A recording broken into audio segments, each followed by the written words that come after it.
So later in this video, I mentioned how I do not respond to generic messages on Facebook Marketplace. An example, hi, is this still available? Let me show you why. Against my better judgment and advice to you all, I did reply to one of those in an ad that for some Super Duty seats that I had for sale for a long time. They had been up for sale for like a month, and I usually don't have a problem selling anything. So I was kind of desperate for just any kind of response, so I entertained it and I said yes, they are available. So I'll let you guys read the transcripts.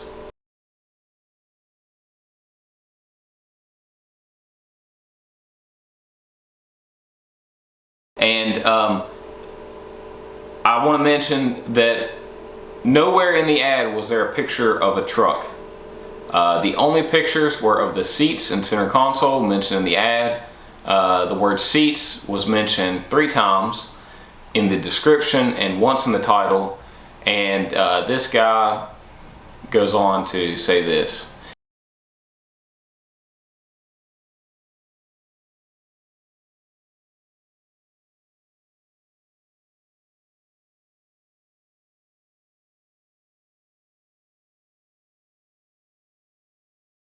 Now you see an example of what I have to deal with on Facebook Marketplace, and not just me, but everyone. Let's get into this video and talk about how it is ruining the used car market. What's up everybody? Welcome back to Car Studio, and we are back in the man cave. It's been a long time since I've been in here, and today we're not doing a story as much as we're doing a just kind of a history lesson of the used car market and how it's changed throughout the years with different platforms. I want to start off by saying thank you so much to my subscribers. I promised you guys at 500 subscribers I was going to start a video series on how to flip cars for profit. Today's video is going to be a preface to the series of videos on flipping cars for profit. And this has been on my mind for a long time, and I haven't really saw any articles or videos on how Facebook Marketplace has ruined the used car market. It has made it easier in a lot of ways for consumers, but it has made it harder on people like me and you that buy and sell used cars. And it's made it harder on consumers too, in a way, because of the inflation of prices. And I'll get to that later. But I just wanted to start this video way back in time when I first started buying cars. And so I'm 31 years old. I started buying cars when I was just 15 years old. And before that, it was four-wheelers and dirt bikes, and before that it was go-kart. I've always been interested in anything with an engine, and basically anything that I could make money on. I was naturally good at working on things with motors. So that's kind of how it got me to where I am today. And so back then, when you wanted to buy something used, where I'm from, and I'm sure a lot of places you can relate to this, what we had was an ad bulletin. So back in the day, and this was probably, I started reading it probably in 2001, 2002. I was 11, 12 years old, buying go-karts, four-wheelers, dirt bikes, things of that nature, before I could drive. And what you would do is on Tuesday, every Tuesday, a new issue of that would come out, and you had to get up early on Tuesday to get it. You had to get it. It was black and white, very rarely a picture. Definitely not a picture, any pictures for what I was buying, because you had to pay extra for the pictures and submit them, etc. So you just had a short description, you had a phone number, and you had a price. And that's what was exciting about it, because besides getting up early and going to the store and buying that, you had to read through it, you had to read the description, figure out, is this a good deal, You had to call the person. You had to, initiate contact over the phone. There was no texting. I don't think I ever emailed anybody on there. And you had to go to their house and meet them in person or their place of business. Going and meeting these people was not only time consuming, it cost money too, and gas, and you ran a big chance of getting out there. And where I live, there's a lot of rural areas, so it could be a long drive. This is before GPS was even that popular. And you just called the person, you wrote down directions, or you printed off directions from MapQuest. It's hard to believe, to me I don't feel that old, but it's hard to believe back then how different things were. Me especially, like I said, I don't feel that old, but now that I'm talking about it, I don't even think about it, but now that I'm talking about it and telling you guys this story, that wasn't that long ago. You had to print off directions, you had to call someone, you had to get verbal directions, and it was, go 2 miles past the grocery store and make a right on this road and cross the second bridge and turn left, So what I'm getting at is it was a lot harder to go and find these deals. So it started with just, black and white print, no pictures, a phone call, little description, and then you go out there and you see the item. Is it worth buying? If it wasn't, you wasted your time and your gas, etc. A lot of people didn't put in that effort to get those deals, and I did. I've been doing it, like I said, since before I could drive.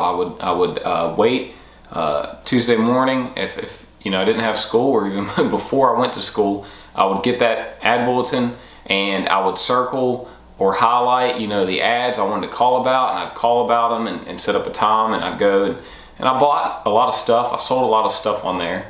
And, Facebook Marketplace makes it too easy to sell, makes it too easy to buy. It saturated the market. So the next platform that came out, and it actually had been out since 1995, but it didn't get that popular until the early 2000s, is Craigslist. And Craigslist is still around. And before I made this video, I actually did a little research and found out that somehow Craigslist is worth $3 billion. I don't know how. They made $600 million in revenue last year. They don't run ads. I don't know where they're getting their money. They don't have any outside investors either. So that's a mystery. One, how it's still a thing, and for two, how it's making money.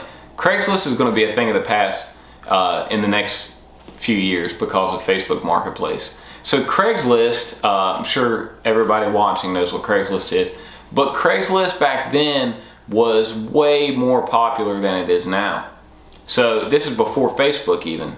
So Craigslist was basically that ad bulletin or that trading post or those classifieds in digital form. You just get on the Craigslist website and you browse a little bit, and you look for deals, and it was the same thing. You constantly checked on it. You might have some pictures, most of the time you did, and you could search around the area, not just your local area.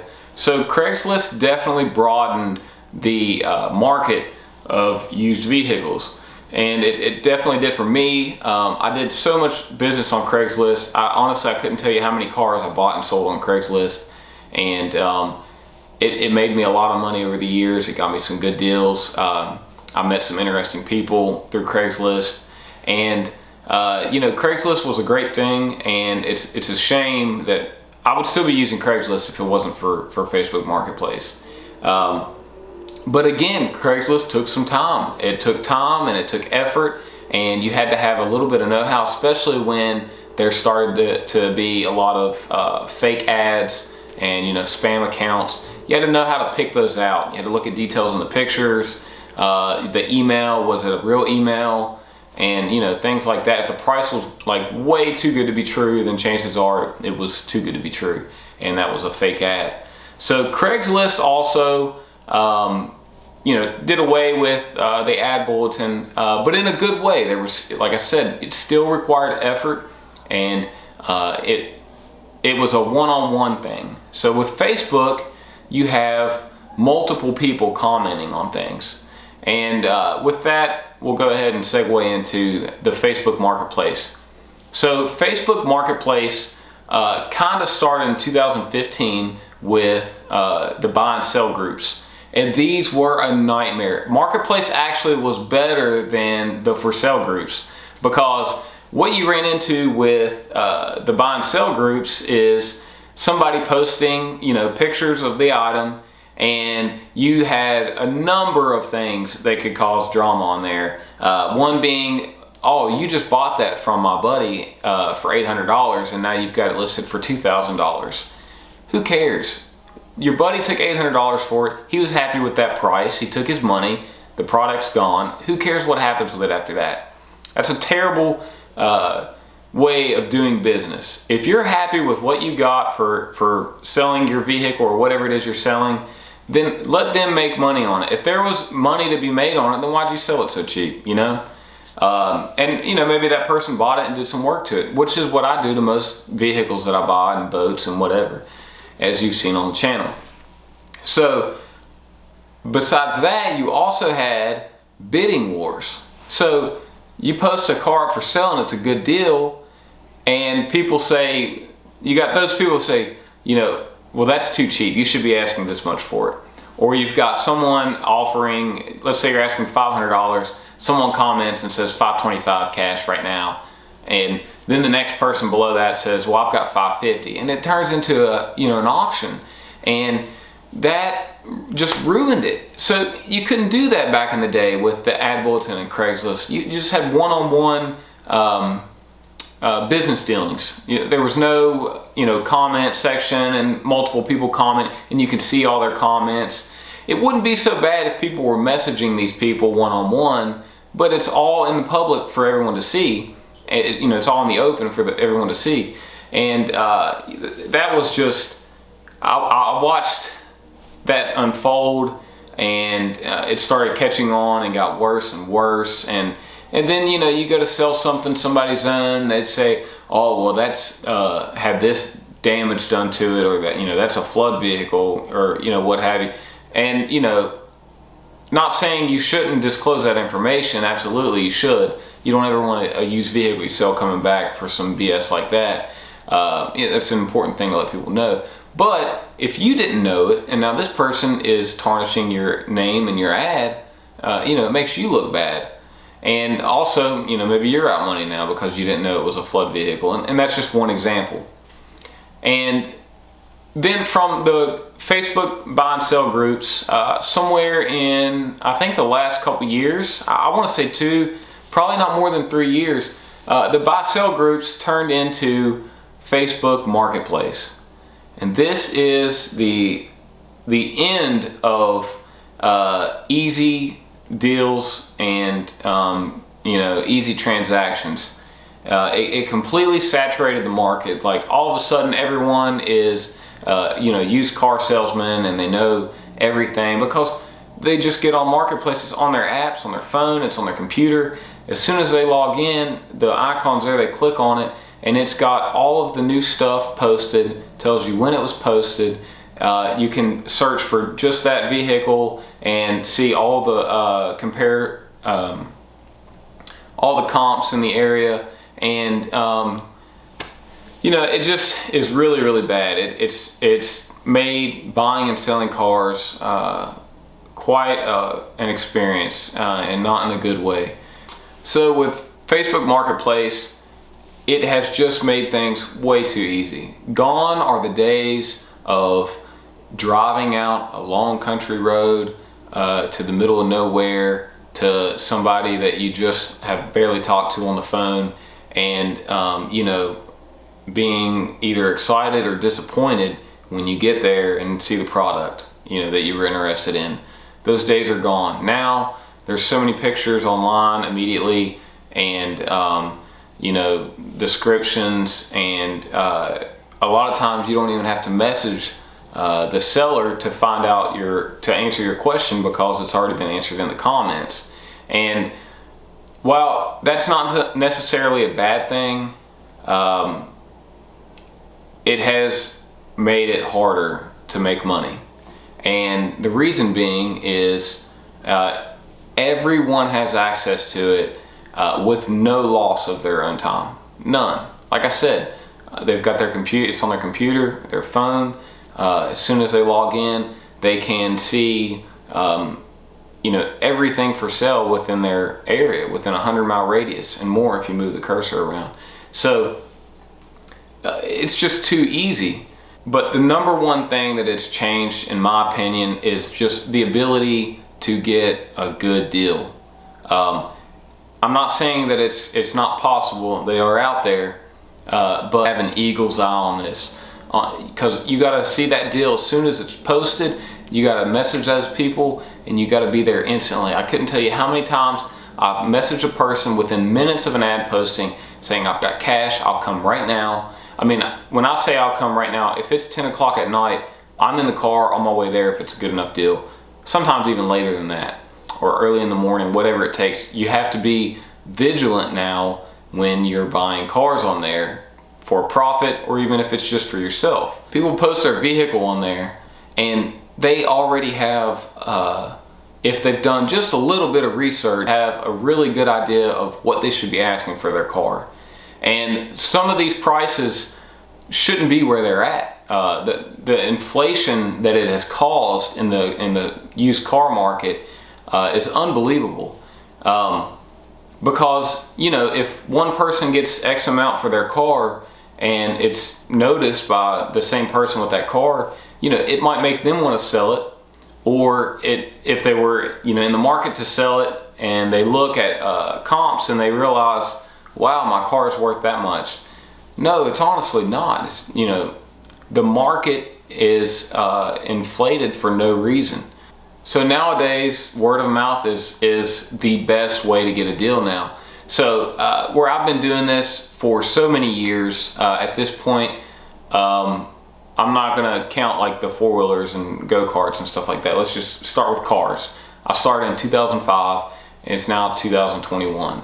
So I have been doing this for 16 years now, and I've met so many people, and so many people know what I do, that they come to me when they have a car for sale, and they say, hey Yusuf, I've got this for sale, are you interested in it, or do you know somebody? So if I'm not interested in it, I can set them up with a buyer.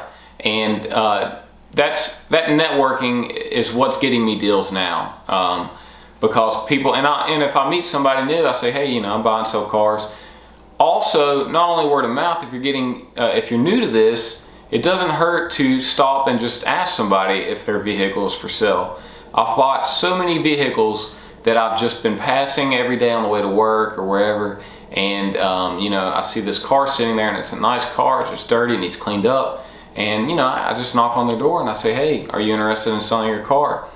Those deals are still out there, and it's crazy just how much Facebook has blown up, because even those people are on Facebook and they might have an idea of what their car's worth. But sometimes, people don't want to mess with Facebook. They don't want to mess with the idiots on there. Yeah, you wouldn't believe the messages. If you've sold stuff on Facebook, you know how it is. And the people that message you and ask every question that's already in the ad, or they send you those generic responses, is this still available? And, is this available? I don't reply to those. If you reply to them, and 9 times out of 10, they ghost you after that. So a lot of people don't want to mess with Facebook Marketplace, and really that's the number 1 place to sell anything nowadays. You post it on there, if it's something that people want or something rare, it's gonna sell super fast. So to sum this video up, the deals are still out there. There's still a lot of money to be made on flips, but you just have to always be ready to buy and always keep an eye and ear open. So, let people in your network know that you're buying and selling cars, and also, stay on Facebook Marketplace, throughout the day, keep an eye on things, and, open up your area to more than 100 miles. 100 miles is the maximum actually on Facebook, but if you move your starting point, you can go anywhere in the world you want. So I usually try and stay in the tri-state area or within 200 to 300 miles from where I live. So that's my advice. Facebook Marketplace, it absolutely has ruined the buy and sell market. But if you know how to work it, you can still make money with it. But the best deals by far that I've been getting recently are word of mouth. So if you found this video informative or even interesting, do me a favor, like and subscribe. And we're going to be talking so much more in the coming weeks on how to buy and sell cars and flip cars for profit. And also check out my other videos. I have a lot of informative videos on cars that I flipped on the channel and what I do to them to make them ready to sell and make a quick profit. And there's many more coming out. I'm going to try and put out one video a week in the next few weeks for this series on flipping cars. So again, Car Studio, like and subscribe.